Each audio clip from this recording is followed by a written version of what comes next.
नमस्कार. मी ॲडव्होकेट किशोर पाटील. जाणून घेऊया कायदा या आपल्या यूट्यूब चॅनलवरील पुढील व्हिडिओमध्ये आपले स्वागत आहे.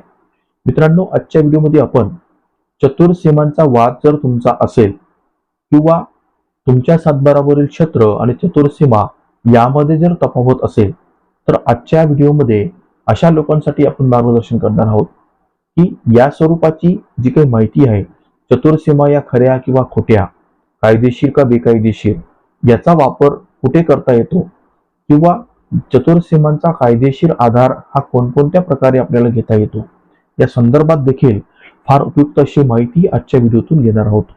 मित्रांनो, व्हिडिओला सुरुवात करण्या अगोदर तुम्ही जर आजपर्यंत आपलं चॅनल सबस्क्राईब केलं नसेल किंवा तुम्ही जर आज पहिल्यांदा आपल्या चॅनलला भेट दिली असाल तर ते चॅनल आज रोजी लगेच सबस्क्राईब करा, जेणेकरून मी देत असलेली कोणतीही नवनवीन अपडेट ही तुम्हाला वेळोवेळी मिळत राहील.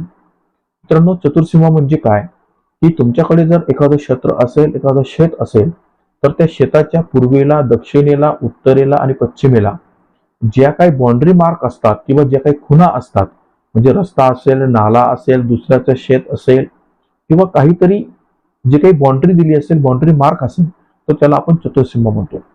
चतुर्सीमाचा अर्थ काय की तुमची प्रॉपर्टी ही नेमकी कुठे स्थित आहे, कुठे आहे हे तपासण्यासाठी किंवा हे सिद्ध करण्यासाठी चतुर्सीमाचा वापर हा केला जातो. बऱ्याच लोकांना असा प्रश्न असतो की चतुर्सीमा या काही लोक तोंडी स्वरूपात लिहितात. तर तोंडी स्वरूपात चतुर्सीमा जर लिहिल्या तर त्याला फारसं कायदेशीर महत्व हे प्राप्त होत नाही.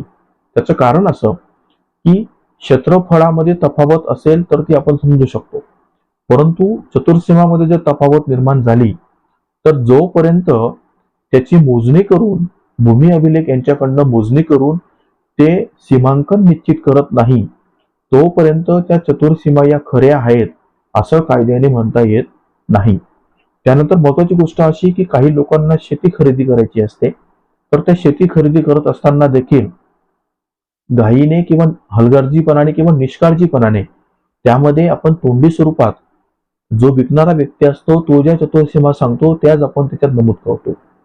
परंतु शेती खरेदी करत असताना ही आपली प्रथम जबाबदारी आहे की चतुर्सीमा ह्या तलाठी यांनीच दिलेल्या आहेत का. काही वेळेस तलाठी हे त्याच सातबाऱ्याच्या मागे चतुर्सीमा हे नमूद करीत असतात, तर त्याला देखील कायदेशीर महत्व असतं, कारण सदरचा दस्त हा पब्लिक डॉक्युमेंट मध्ये मोडतो आणि न्यायालयात तो साबित करण्यासाठी तुम्हाला जास्त कसरतही करावी लागत नाही. त्यानंतर महत्वाची गोष्ट अशी की काही वेळेस आपल्याला चतुर्सीमाचा जर वाद निर्माण झाला तर त्यावेळेस आपल्याला महाराष्ट्र जमीन महसूल संहिता 1966 कलम 136 ते 142 यामध्ये या संदर्भातल्या तरतुदी या नमूद करण्यात आलेल्या आहेत. म्हणजे एखाद्या वेळेस ज्या काही चतुर्सीमा या नमूद केल्या असतील, त्याचं सीमांकन केले असतील आणि त्या सीमांकन केलेले बाउंड्री मार्क जर दुसरा शेतकरी किंवा शेजारचा शेतकरी जर ते नष्ट करत असेल तर अशा परिस्थितीमध्ये त्या व्यक्तीविरुद्ध फौजदारी गुन्हा दाखल देखील करता येतो. हे देखील तुम्ही लक्षात घेणं गरजेचं आहे. त्यानंतर मित्रांनो, महत्वाची गोष्ट अशी की आपण काही वेळेस अतिक्रमणाचा दावा करतो. अतिक्रमणाचा दावा करत असताना त्यामध्ये आपण चतुर्सीमा हे टाकतो. तर या बाबतीत माननीय मुंबई उच्च न्यायालय यांनी असे निर्देश दिले आहेत की ज्यावेळेस तुम्ही अतिक्रमणाचा दावा हा न्यायालयात दाखल करत असाल तर त्यावेळेस तुम्ही अतिक्रमण किती केलं, कसं केलं, कोणत्या दिशेला केलं या संदर्भातला कच्चा नकाशा देखील तुम्ही त्या दाव्यासोबत दाखल केला पाहिजे. अशा स्वरूपाचे निर्देश माननीय मुंबई उच्च न्यायालय यांनी बऱ्याच वेळेस आपल्याला दिलेले दिसून येतात. त्यानंतर मित्रांनो, आता दिवाणी प्रक्रिया संहिता 1908 यामध्ये देखील चतुर्सीमांचा कायदेशीर आधार हा देण्यात आला आहे. यामध्ये कुठे की प्लीडिंग म्हणजे आदेश 6 नियम 2 नियम 3 यामध्ये असं म्हटलेलं आहे की जर तुम्हाला प्रॉपर्टीचं डिस्क्रिप्शन करायचं असेल तर त्या दाव्यामध्ये किंवा प्लेंटमध्ये तुम्हाला चतुर्सीमा या नमूद कराव्या लागतील. जर चतुर्सीमा व्यवस्थित नसतील, कायदेशीर नसतील तर त्या तांत्रिक मुद्द्यावर देखील तुमचा दावा हा फेटाळला जाऊ शकतो. त्यामुळे चतुर्सीमा या खूपच महत्वाच्या आहेत, हे तुम्ही लक्षात घ्या. कारण चतुर्सीमा जर तुमच्या प्रॉपर नसतील किंवा चतुर्सीमा जर तुम्हाला माहीत नसतील आणि त्याच्या आधारे जर तुम्ही कुठलंही प्लीडिंग करत असाल, कुठल्याही ठिकाणी दाद मागायला गेले तर त्या तांत्रिक कारणामुळे तुमचा अर्ज किंवा तुमचा दावा हा कायदेशीररित्या फेटाळला जाऊ शकतो आणि तुम्ही न्यायापासून वंचित राहू शकता.